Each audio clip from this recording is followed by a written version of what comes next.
Assalamualaikum warahmatullahi wabarakatuh. Bismillah walhamdulillah wassalatu wassalamu ala rasulillah Sayyidina Muhammad ibn Abdillah wa ala alihi wa ashabihi wa man tabi'alah. La hawla wa la quwwata illa billah. Rabbi syrah li sadri wa yassir li amri wa hlul 'uqdatam min lisani yafqahu qawli. Dusturakum ya ahlad darak wa ya ahlal batin wa ya ahlan nawbah wa ya ahlan nur. Bismillahirrahmanirrahim. Wal maqalatus sabi'atuh. Qala Umar radhiyallahu anhu, al-buhuru arba'atun. Al-hawa bahrudz dzunub, wan nafsu bahrus syahawat, wal mautu bahrul a'mar, wal qabru bahrun nadamat. Dawuh yang nomor 7 dari bab yang 44. Qala Umar radhiyallahu anhu, Sayyidina Umar bin Khattab, khalifah yang nomor 2, beliau berkata, al-bukhuru, lautan, al-muttasi'atuh yang luas, al-jami'atuh yang mengumpulkan, arba'atun minal anwa yaitu ada 4 macam. Jadi lautan yang luas yang mengumpulkan segala hal bisa masuk ke dalamnya itu ada 4 macam. Yang pertama, al-hawa bahrudz dzunub. Hawa, ya, hawa nafsu itu adalah bahrudz dzunub, yaitu lautannya dosa. Hawa ini, hawanya ini ya, bukan panasnya langsung kayak matahari, hawa panas. Jadi bukan mataharinya, bukan sinarnya, tapi hawanya. Hawa itu yaitu sudah yang dirasa kita ini, itu hawa. Ada hawa dingin, ada hawa panas. Ini ada hawa nafsu. Hawanya nafsu, bukan nafsunya ya. Jadi ibaratkan matahari itu sinarnya, ibaratkan lampu ini sinarnya, bukan lampunya. Hawa itu adalah bahrudz dzunub, lautannya dosa. Ai mailanun nafsi ila syahwatiha min ghairi talabi syar'i jami'un lidzunub, yaitu condongnya diri, condongnya nafsu, keinginan untuk menuruti daripada syahwat atau keinginan-keinginan nafsu tersebut, min ghairi talabi syar'i, tanpa mencari ya, tanpa mencari hukum-hukum syariat yang membatasi atau yang berhubungan di dalamnya, yaitu jami'ud dzunub, akan mengumpulkan daripada macam-macamnya dosa. Jadi semua dosa itu sumbernya dari hawa ini, Pak. Ya, dari hawa timbulnya dosa. Ingin mencuri, ingin mabuk, ingin berzina, hawanya ini, keinginannya ini, yang tidak dibatasi dengan hukum-hukum syariat. Boleh kita makan, batasan syariat bagaimana? Boleh kita bersenang-senang dengan perempuan, tapi batasan syariatnya bagaimana yang memperbolehkan? Seperti itu.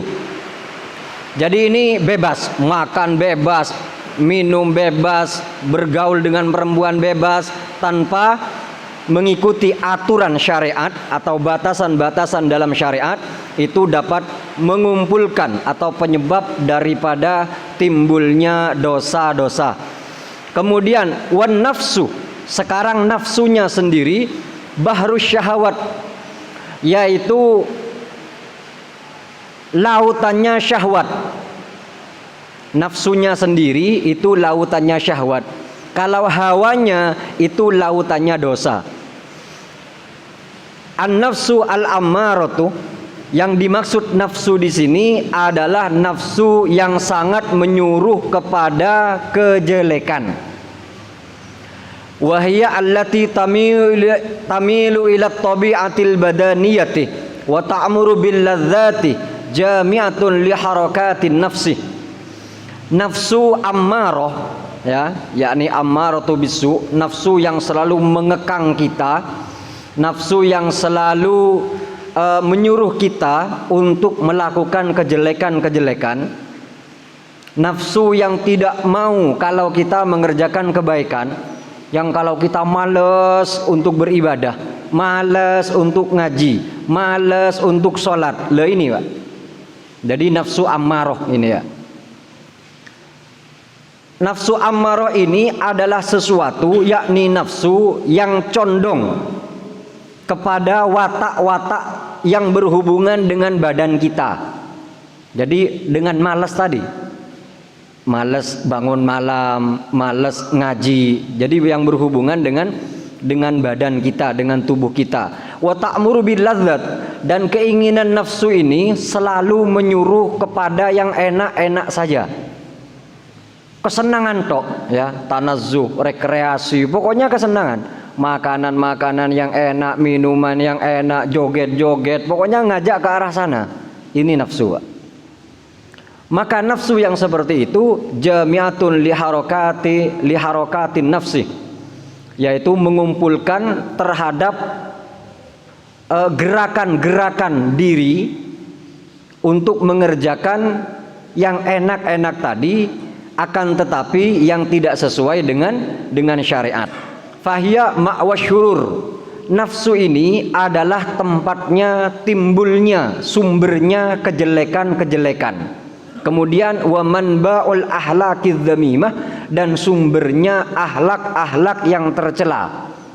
Kita ingin sombong ya, ingin selalu menjadi yang terhebat, ingin selalu menjadi yang terdepan, ingin selalu menjadi yang tertinggi, yang paling dihormati, yang paling mulia, yang paling-paling, itu adalah nafsu. Nah, nafsu ini adalah hal yang dapat menimbulkan syahwat kita itu bergejolak karena dari keinginan nafsu tadi. Keinginan nafsu kita ingin menjadi orang yang terhebat atau orang yang dipandang paling mulia, hingga akhirnya kita mencalonkan diri entah sebagai kepala desa, sebagai bupati, gubernur. Itu keinginan pertama dari nafsu. Lah, setelah itu syahwat itu tumbul sudah, menggejolakkan, menggerakkan. Bagaimana caranya? Segala macam hal akan dilakukan. Kemudian selanjutnya wal mautu bahrul a'mar, mati atau kematian itu adalah lautannya umur atau tempat kembalinya umur kita, batasan umur kita nanti akan dibatasi hanya dengan kematian.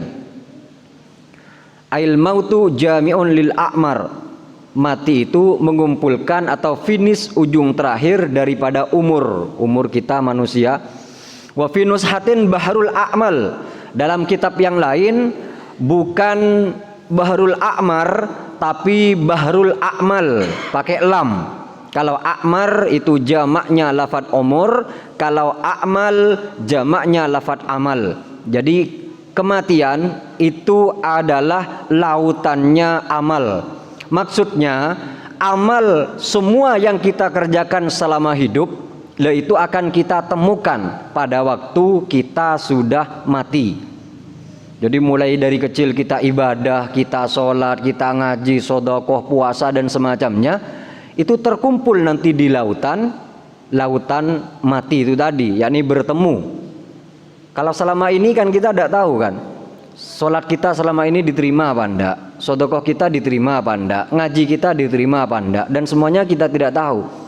Setelah menjemput kematian baru kita tahu bahwa sholat kita diterima, sedekah kita diterima, amal jelek kita yang dulu kita lupakan akan muncul semua. Jadi semua amal akan ditampakkan pada waktu datangnya kematian. Wal qabru bahrun nadamat, sedangkan kuburan adalah lautannya penyesalan. Kuburan adalah lautan penyesalan. Jadi penyesalan terbesar kita hidup di dunia ini apabila kita sudah masuk ke dalam kubur atau ke alam barzah. Karena kita tahu semua amal baik kita yang diterima itu berapa persen, amal buruk kita yang dibalas itu berapa persen, semuanya akan kita dapatkan di sana dan kita ketahui. Mayyamal misqala dzarratin khairan yarah, sekecil apapun kebaikan yang kita kerjakan, kita akan melihat dan mendapatkan balasannya. Wa mayyamal misqala dzarratin syarran yarah, sekecil apapun dosa yang kita perbuat, maka pun kita akan melihat balasannya dan mendapatkan balasan baik ataukah balasan jelek, tergantung amal kita di dunia. Ikhlas tidaknya itu nanti akan kita ketahui setelah menjelang kematian. Al-fasil, alam barzah ini baik dikubur atau tidak dikubur, Pak. Kayak orang tenggelam misalkan di lautan, kemudian jasadnya dimakan ikan, ya kan tidak dikuburkan. Kemudian orang terbakar misalkan, debunya diterbang angin misalkan hilang, itu sama saja.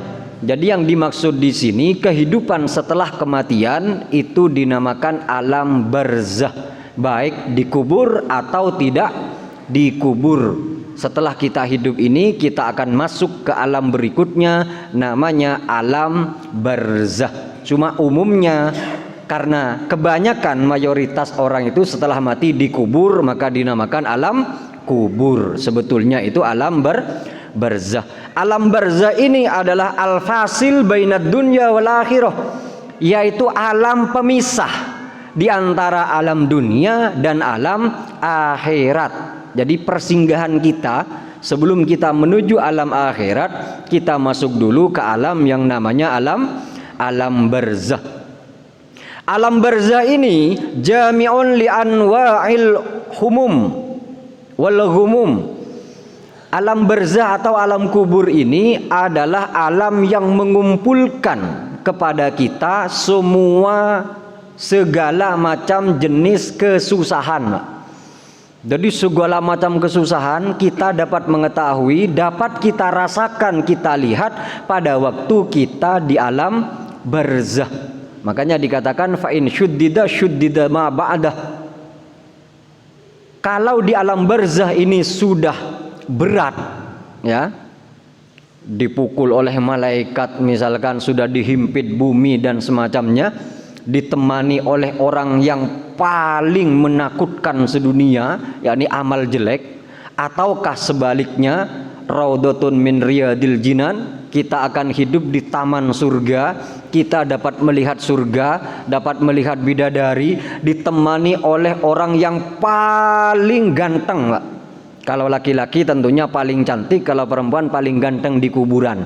Jadi walaupun di kuburan merasa senang pol luar biasa, tidak ada takut sama sekali. Ya. Jadi kayak sampean sik pacangan dulu atau pacaran misalkan, ketemu di kuburan Cina loh, Pak, tidak takut, Pak. Ya. Seneng bahkan. Lah ini walaupun berdua di alam kubur, cuma ditemani oleh orang yang paling membuat kita senang, kita bahagia, yakni amal baik kita. Makanya kehidupan di alam barzah itu bagaikan hanya satu malam bagi orang yang mendapatkan kenikmatan. Jadi hanya bagaikan tidurnya pengantin baru, naumatal arus.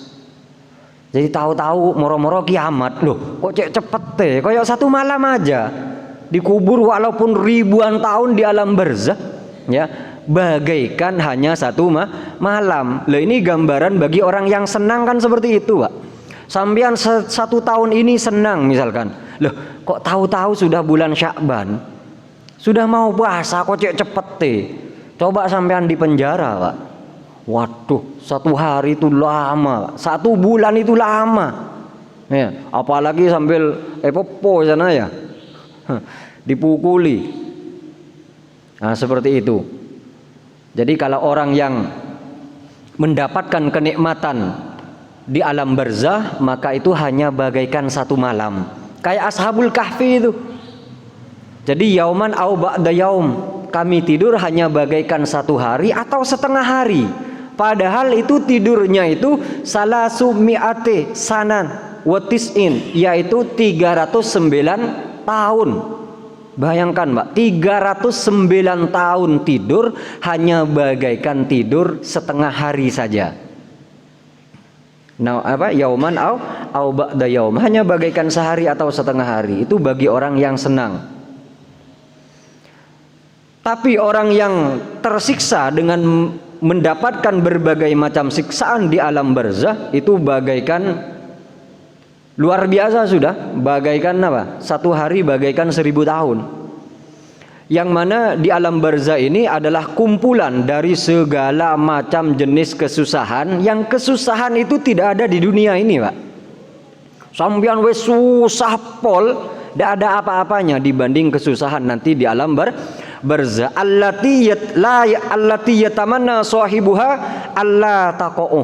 Orang berharap sampai Pak untuk tidak sampai ke alam barzah ini. Jadi tidak ada satupun orang berharap untuk sampai atau mengarungi alam barzah. Saking di alam tersebut alam yang penuh dengan kesusahan atau alam yang sangat menakutkan. Loh, kita bayangkan saja sendirian di alam kubur ya. Nah, seperti itu. Apalagi kita akan menemukan amal kita di sana. Putusannya ada di sana semua, seakan-akan sudah bisa kita rasakan. Kalau menjadi ahli surga, kita akan melihat surga, Pak. Dibukakan semacam jendela lah, kita dapat melihat surga, tidak terasa. Ya. Tapi sebaliknya, yang ahli neraka akan dibukakan pintu neraka, melihat neraka dan berbagai macam siksanya. Ya, mudah-mudahan semua kita diselamatkan di alam barzah hingga sukses di alam akhirat. Amin amin ya rabbal alamin. Wal maqalatus saminatuh, dawuh yang nomor 8, an Utsman ibn Affan, dari Sayyidina Utsman bin Affan, khalifah yang nomor 3, wajadtu halawatal ibadah fi arba'ati asya'ah. Saya menemukan, kata Sayyidina Utsman, manisnya ibadah, enaknya ibadah, nikmatnya beribadah, yaitu di dalam 4 keadaan. Ya, di dalam 4 perkara saya itu menemukan betapa manisnya ibadah. Yang pertama, ibadah yang manis itu fi adai faraidillah, di dalam melaksanakan segala sesuatu yang diwajibkan oleh Allah, yasiriha, baik itu yang mudah, wa asiriha, ataupun yang sulit. Jadi kata beliau, di waktu aku mengerjakan perintah Allah, baik yang ringan ataupun yang berat, di situ aku menemukan nikmatnya ibadah. Sampean waktu sholat nikmat sekali, waktu ngaji nikmat sekali, waktu puasa nikmat sekali, bukan terpaksa Pak, tapi menemukan nikmatnya ibadah di sana. Kenapa dikatakan nikmat? Karena dengan kita menjalankan perintah Allah, kita akan selamat di dunia, lebih-lebih nanti di akhirat. Loh, ini membuat kita selamat kok kita terpaksa, Pak. Harusnya di dalam mengerjakannya kita penuh dengan semangat, penuh dengan kesenangan, penuh dengan kecintaan, karena apa yang diwajibkan oleh Allah ini akan menyelamatkan kita, membuat kita sukses, membuat kita enak, tentram, damai, sejahtera di dunia, lebih-lebih nanti di akhirat. Loh, kok kita terpaksa? Kan keliru tuh. Jadi berusaha maksimalkan di waktu kita mengerjakan perintah Allah, baik perintah yang ringan seperti kita wiritan ringan ya, ataupun yang berat seperti kita puasa atau sholat tahajud misalkan. Itu juga perintah Allah Pak, walaupun yang sunnah itu fatahajjad bihi. Kemudian seperti haji, umroh misalkan, menjalankan perintah yang berat, kita harus senang. Karena di balik perintah Allah itu pasti ada hikmah, ada manfaat, ada fadilah, ada keuntungan yang sangat besar, dan akan menyelamatkan kita di dunia, lebih-lebih nanti di akhirat. Kita melakukan sesuatu yang membuat kita selamat, kok kita mau terpaksa? Kan begitu tuh ya. Seperti kita bekerja wes, sampean bekerja di kantor dengan gaji misalkan 50 juta satu bulan. Masa sampean mau terpaksa dah? Mengeluh tok misalkan di kantor, Wih, ki penggawean opo pokoke opo melolo. Waktu bayaran, waduh bayaran. Nah, harus sesuai. Nah, seperti itu. Jadi berusaha maksimalkan, tapi pasti malas, Pak ya. Malesnya itu pasti pol. Kenapa? Karena tadi itu ada nafsu, ada hawa nafsu yang memaksa kita untuk tidak mengerjakan itu. Jadi nafsu ini memaksa kita untuk tidak mengerjakan, tapi wajib kita memerangi. Makanya khuffatil jannah bil makari. Surga itu dikepung, dikelilingi dengan segala sesuatu yang tidak kita senangi. Ngaji gini ini tidak senang, Pak. Sholat itu tidak senang, apalagi puasa ya. Tidak senang. Senangnya apa? Makan, joget-joget, nyanyi-nyanyi, kan begitu, Pak ya. Semua pasti, kita itu pasti seperti itu. Nafsu kita pasti ke arah sana. Mabuk-mabuk, minum-minum, wanita, kan begitu. Nah, itu kesenangan kita, nafsu kita. Tapi karena itu bertentangan dengan syariat, kita lawan. Makanya sekiranya amal ibadah kita ini sekiranya membuat kita senang dengan tadi. Karena dengan kita sholat, dengan kita ibadah, kita akan selamat. Kok kita mau terpaksa di dalam mengerjakannya.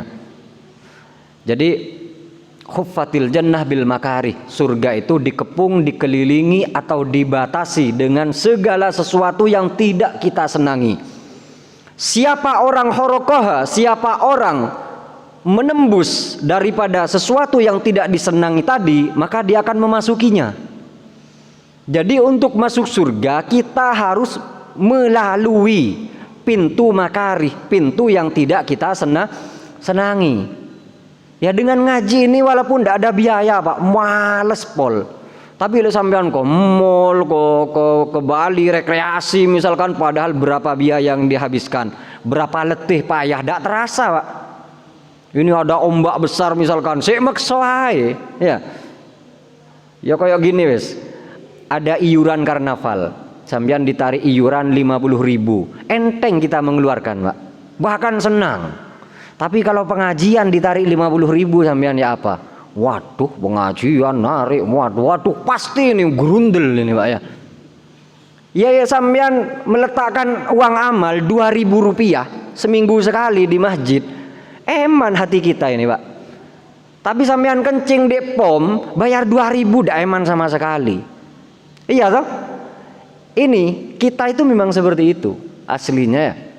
Maka itu harus berusaha diperangi ya. Berusaha diperangi.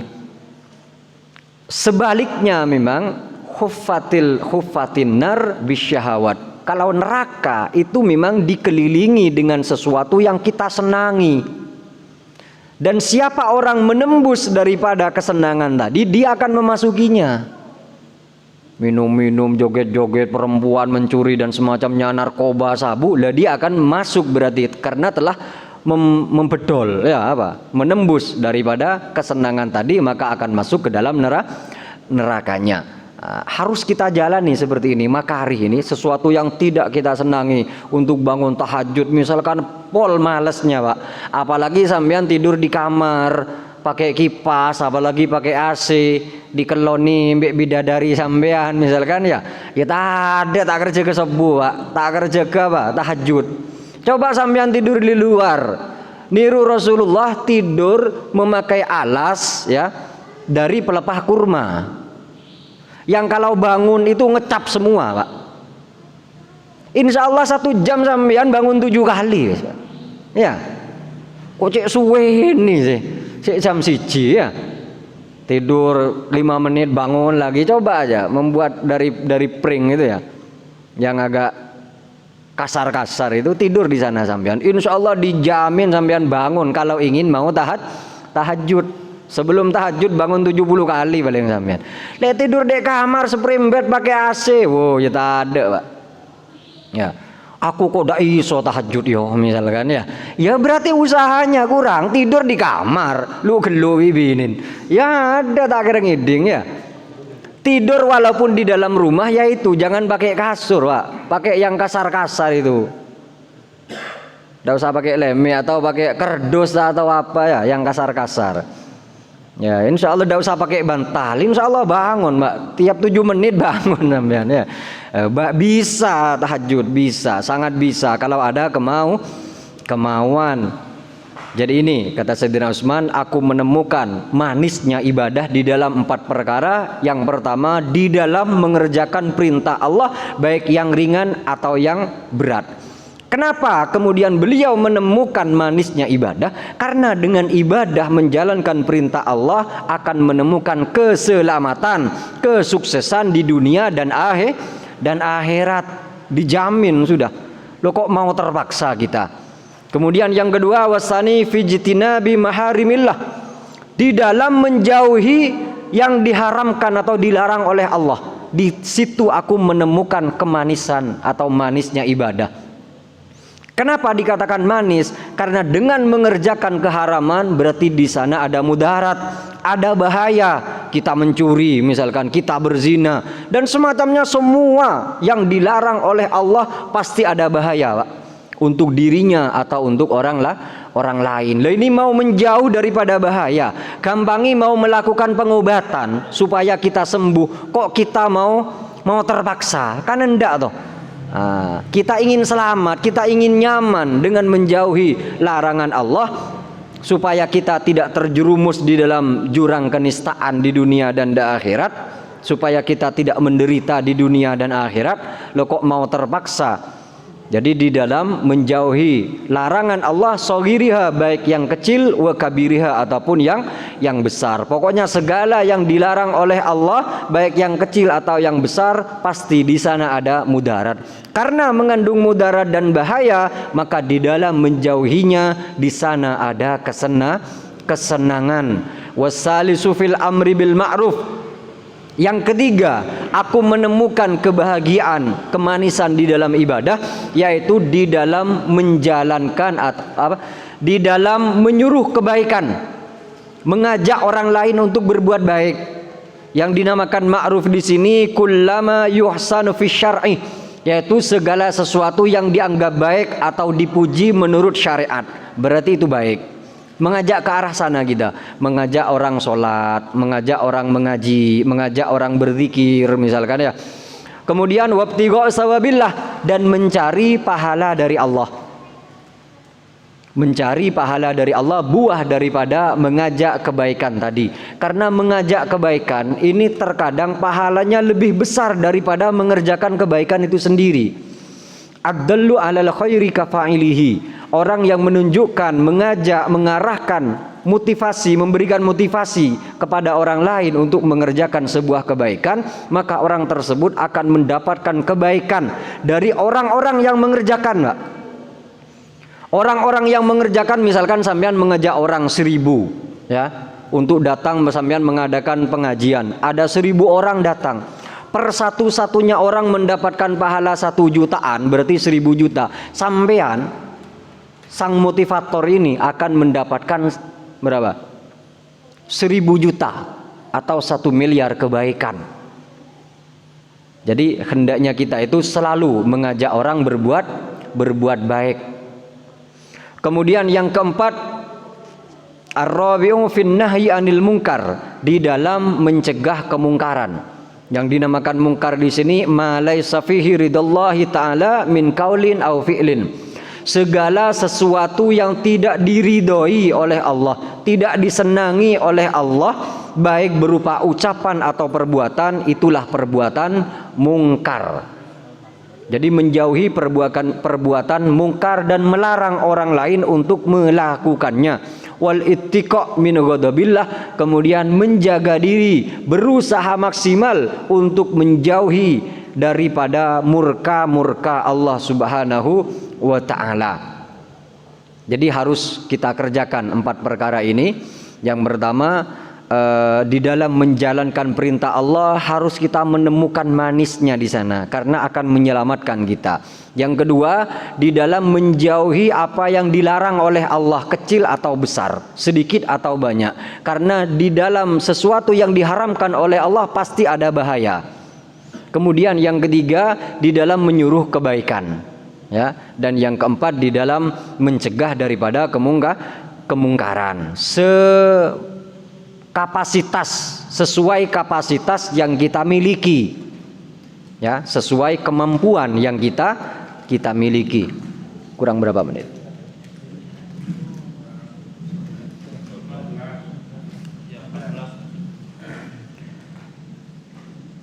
Mungkin ke pertanyaan. Kalau ada monggo, kalau tidak ada saya lanjut.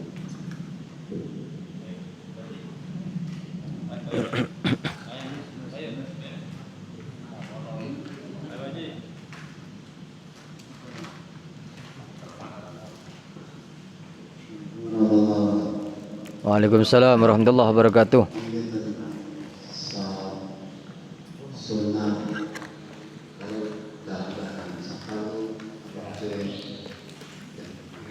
Gimana?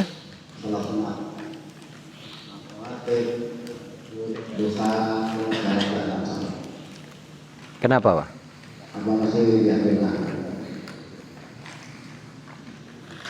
Kurang jelas pertanyaannya ya, Bapak.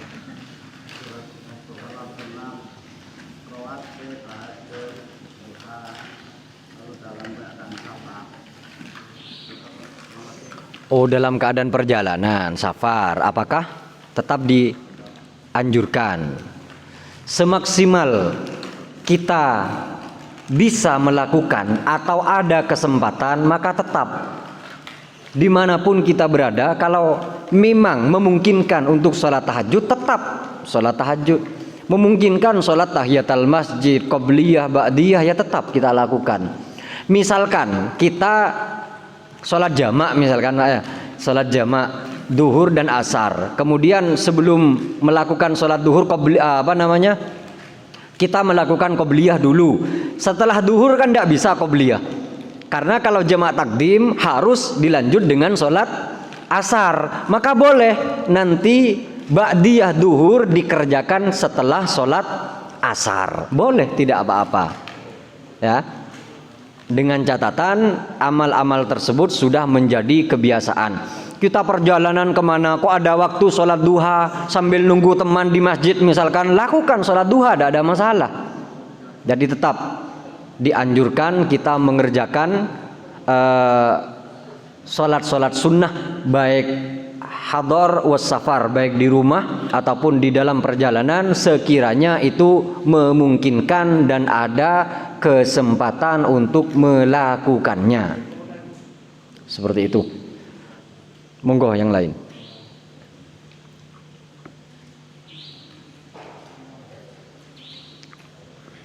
Assalamualaikum warahmatullahi wabarakatuh. Waalaikumsalam warahmatullahi wabarakatuh. Saya bertanya bagaimana caranya kita mengekang hawa nafsu.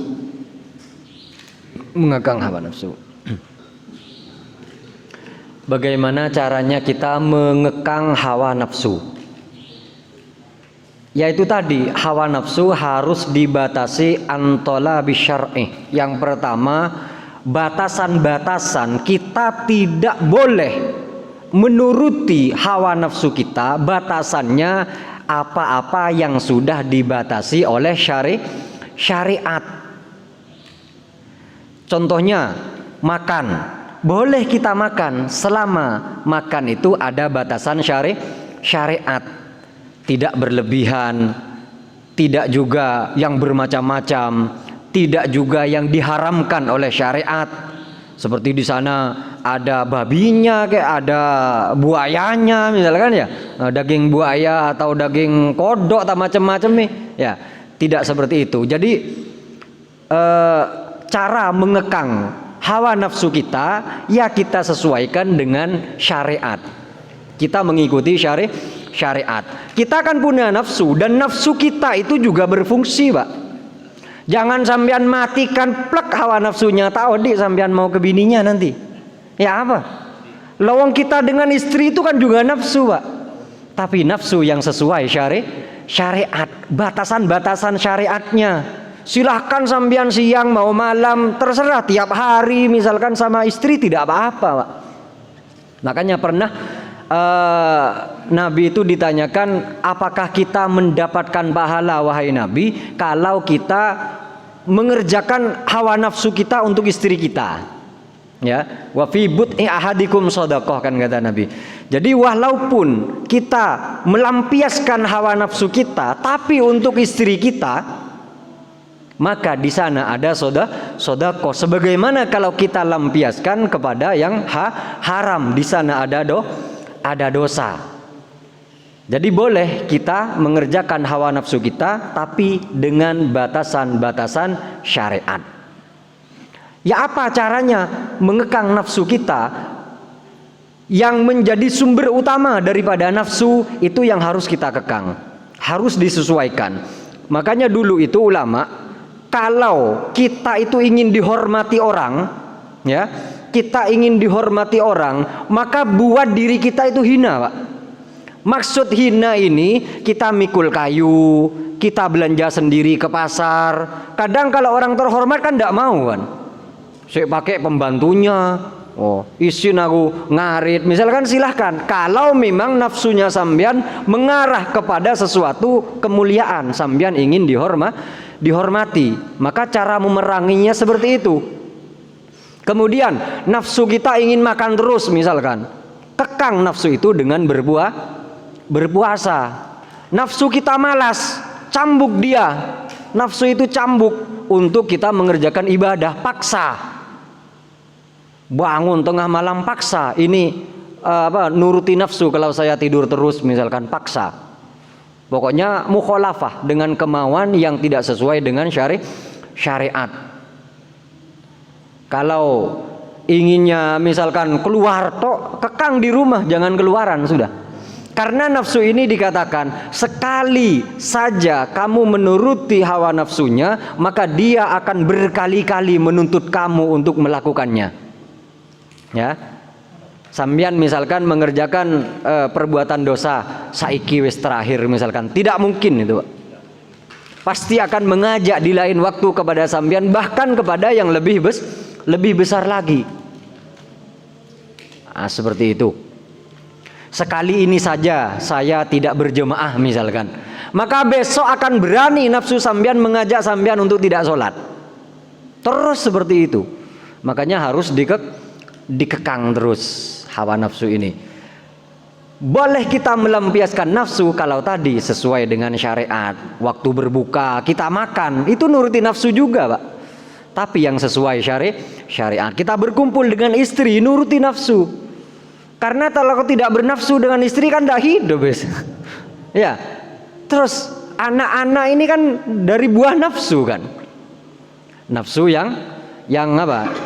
Yang mutmainnah, yang mengarah kepada kebaikan. Maka nafsu lawamah ini yang sudah kita cambuk, ya, sudah kita perangi, gambangi tiap hari, maka itu akan tunduk kepada kita. Makanya dikatakan oleh Imam Busiri, wan nafsu katifli in tuhmilhu syabba ala hubbir radai wa in taftimhu yanfatimi.